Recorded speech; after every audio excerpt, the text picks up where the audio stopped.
Yo les bros, bienvenue sur Spatule Bro, je suis le chef et on poursuit notre découverte ou redécouverte des animés de cette saison automnale 2024, n'est-ce pas? Aujourd'hui, on parle du remake qui, je ne le savais pas, était très attendu, je l'attendais finalement, de Ranma 1/2, célèbre manga s'il en est de Rumiko Takahashi, célèbre mangaka parmi les mangaka, notamment mangaka féminines, extrêmement réputées, extrêmement reconnues. Donc voilà, donc une de ses œuvres phares, c'était Ranma 1/2. C'est fait partie d'un de mes mangas préférés, bien évidemment. Hein, à l'ancienne, j'avais l'édition de Glénat à l'époque, là. Je les ai paumés, déménagement, tout ça. Mais voilà, en plus, récemment, ils ont sorti une Perfect Edition qui est très sympa aussi. Donc voilà, j'ai regardé l'animé de l'ancienne époque aussi, en VO comme en VF, hein, Ranma 1/2, moitié soleil et moitié pluie. Moitié pluie.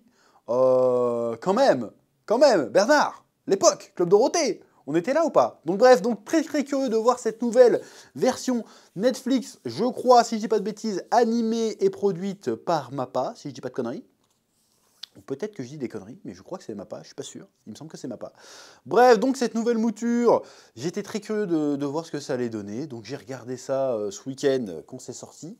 Bon, encore une fois, merci Netflix de ne pas faire du big watching pour les animés et de les sortir de manière hebdomadaire. Ça fait plaisir. D'ailleurs, je suis étonné que ce soit que sur Netflix, que ce soit pas sur Crunchyroll et tout ça. Alors peut-être que ça l'est, que j'ai raté l'info parce que ça se fait de plus en plus. J'ai l'impression que les animés soient disponibles sur plus ou moins toutes les plateformes. Là, étonnamment, hors sujet un petit peu, mais ça reste dans ce que j'étais en train de dire, Dragon Ball Daima sera disponible quasiment sur toutes les plateformes. Ça sera un truc de fou. Ça sera sur Crunchyroll, ça sera sur ADN, ça sera sur Netflix. Bon, avec une espèce de décalage entre les trois plateformes, mais ce sera sur les trois plateformes. Ça, c'est assez fou. Donc merci, continuez à faire ça, ça fait plaisir. Bref, donc j'ai regardé ce premier épisode, et force est de constater que ce remake, pour l'instant, est plutôt réussi, que ce soit en termes d'animation, parce que l'animation, bon, il y a deux, trois polémiques, encore une fois, bon, il y en a une surtout, on va en reparler. En termes de direction artistique, j'aime bien le délire, c'est moderne. J'ai bien aimé le fait que dans l'introduction, ils disent direct, en fait, au Japon dans les années 80. Voilà, ça m'a rassuré. J'avais peur qu'ils réactualisent l'histoire à notre époque. Je pense qu'il y aurait un problème à réactualiser Ranma 1/2 si ça se passait de nos jours en 2024. Parce que c'est un peu désuet quand même le truc de base. C'est-à-dire que le gars, déjà, il a une école d'arts martiaux et il veut marier sa fille, faire un mariage arrangé avec le fils de son meilleur pote pour qu'il reprenne la boutique. Voilà, alors je sais que le Japon est un pays assez conservateur, traditionnaliste, mais je suis pas sûr que ça passerait encore aujourd'hui. Alors que ça se passe dans les années 80, on peut dire admettons. Et ça va expliquer pas mal de choses plus tard dans l'animé, si ça suit le manga, ce qui est censé être le cas, parce qu'il y a plein de trucs qui passeraient pas. J'ai pas d'exemple précis qui vient en tête, mais d'instinct, il y a plein de trucs qui passeraient pas. Pas juste une question morale ou de mœurs, mais ne serait-ce que d'un point de vue de la technologie, tout ça, il y a des choses qui ne passeraient pas. Dans un monde moderne, ça serait pas crédible du tout pour un sou. Donc c'est important, la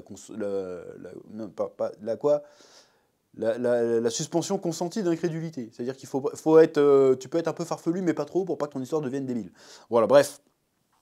Donc, chose à mettre au crédit, ils ont dit directement, bon, ça se passe dans les années 80, voilà, à partir de là, tranquille, on peut partir sur le maillage arrangé, sur la société un peu traditionnelle.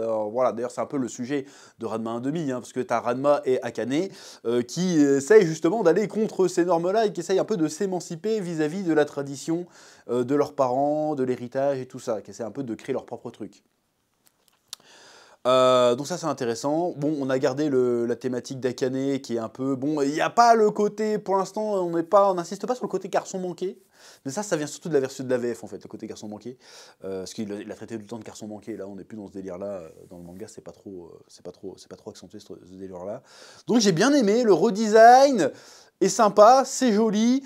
J'ai bien aimé le soin mis aux scènes de bagarre, parce que beaucoup de gens oublient ça, que Ranma 1/2, il y a un côté... Bon, déjà, ça n'a jamais été un shoujo, Ranma 1/2, il y en a qui croient que c'est un shoujo, Ranma 1/2, ça n'a jamais été un shoujo, c'est un shonen.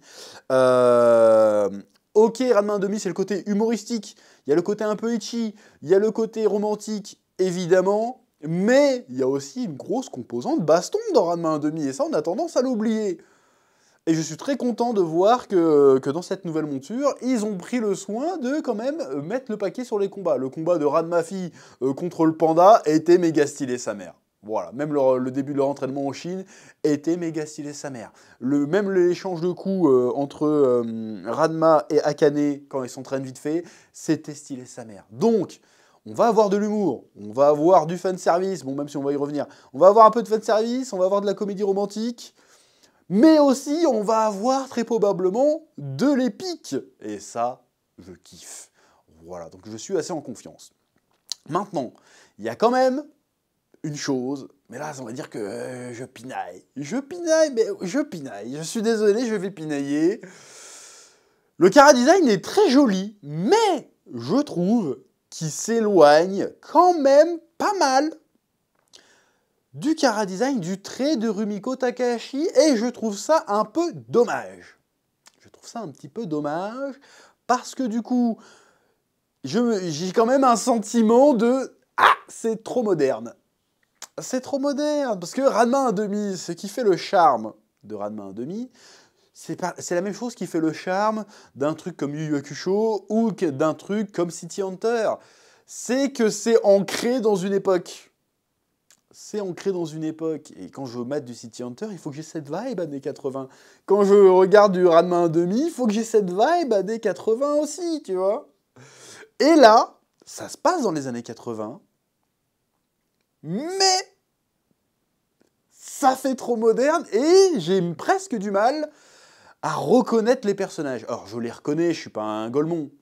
Mais dans le trait, genre Kazumi, bah, je trouve qu'elle a une tête vachement différente que dans le manga et dans l'anime de base aussi. Sun, le père d'Akane, je crois que c'est Sun qui s'appelle, pareil, il a pas la même tête.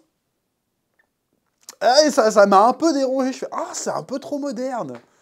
Ça aurait été bien qu'ils trouvent un peu l'intersection entre le chara-design de base et le truc moderne. Bon, après, c'est vraiment pour pinailler, parce que globalement, c'était très joli, très bien rythmé, très bien animé, il n'y a aucun problème. Maintenant, on va arriver à la polémique. La polémique qu'il y a eu, parce que maintenant, il y a toujours des polémiques dans les animés, ça n'arrête jamais, mais une polémique en plus qui est bizarre. Donc la polémique, c'est que dans Ranma 1/2, il y a énormément de scènes de bain, notamment, où tu vois Ranma-Fi, Akane et tous les personnages, d'ailleurs pas que féminins, à walper. Et dans la version animée d'origine et dans le manga, eh ben on voit les tétés, quoi. On voit les tétons, voilà. Et on voit la raie du cul, évidemment. Là, quand Ranma-Fi elle est à poil, t'as ni raie du cul. Je sais que je parle vulgairement, je suis désolé, mais tu vois pas la raie de son cul et tu vois pas ses tétons. C'est une poupée Barbie en fait, le bordel. Bon, j'imagine que c'est un compromis très certainement imposé, parce qu'encore une fois, dans les années 80, tu pouvais montrer de la loche, tu pouvais montrer de la fesse dans des dessins animés, ça posait de problème à personne. Surtout au Japon. En France, c'était autre chose, mais ça posait de problème à personne, en fait. Et là, aujourd'hui, et je pense encore aujourd'hui que tu mets ça au Japon, ça passe tranquille, mais aujourd'hui, les animés sont pensés... Peut-être que j'ai une connerie, hein, mais je pense qu'aujourd'hui, les animés sont pensés pour être international. Et tu sais très bien que si tu mets du téton et tu mets de la vraie fesse, eh ben ça va pas forcément passer. Du coup, ben ils prennent les devants et ils censurent. Mais là, je trouve la censure... Au pire, tu aurais pu faire une censure un peu intelligente. Genre cachée par, je sais pas, il y a de la fumée, il y a quelque chose qui cache. Ou tu floutais. Mais le fait qu'il n'y a pas de téton, ça fait trop bizarre. Ça m'a sorti du truc. Ça m'a sorti du truc. Voilà. Je peux comprendre qu'il y ait polémique. Mais c'est une polémique qui est bizarre, parce que, un peu paradoxale, avec une autre polémique d'un autre animé qui est sorti cette semaine, Dan Dan Dan, on en a parlé, ou pas encore, je sais pas dans quelle heure vont sortir les vidéos, mais bon, bref. Où la polémique c'est, oh bah attends, mais la scène elle est dérangeante là quand même, alors qu'on voit pas un bout de téton ni un bout de fesse, hein. Et là, tout d'un coup, on était... Pour un animé, on fait les puritains et les choqués, et pour l'autre, on fait l'inverse. Mais qu'est-ce que c'est que ce puritanisme? Mettez-nous des tétons. Faut savoir. Et des fois, c'est les mêmes personnes, hein. Donc c'est bizarre, faut savoir, les gars. Bref.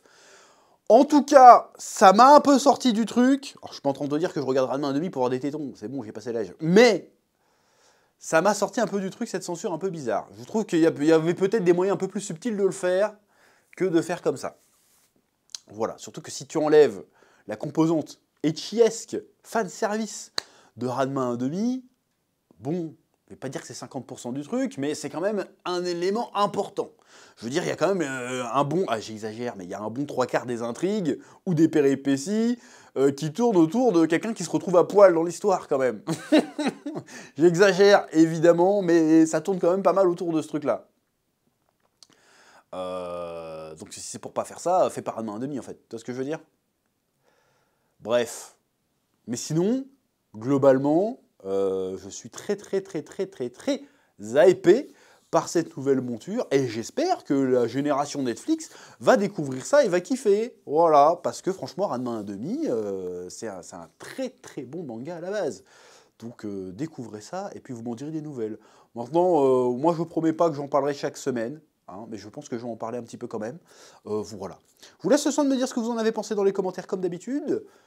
Pouce bleu, like, abonnement, tout ce que tu veux. Et je vous dis à très bientôt sur Spatule Bro pour de nouvelles vidéos. Et il se peut qu'il y en ait pas mal ces temps-ci.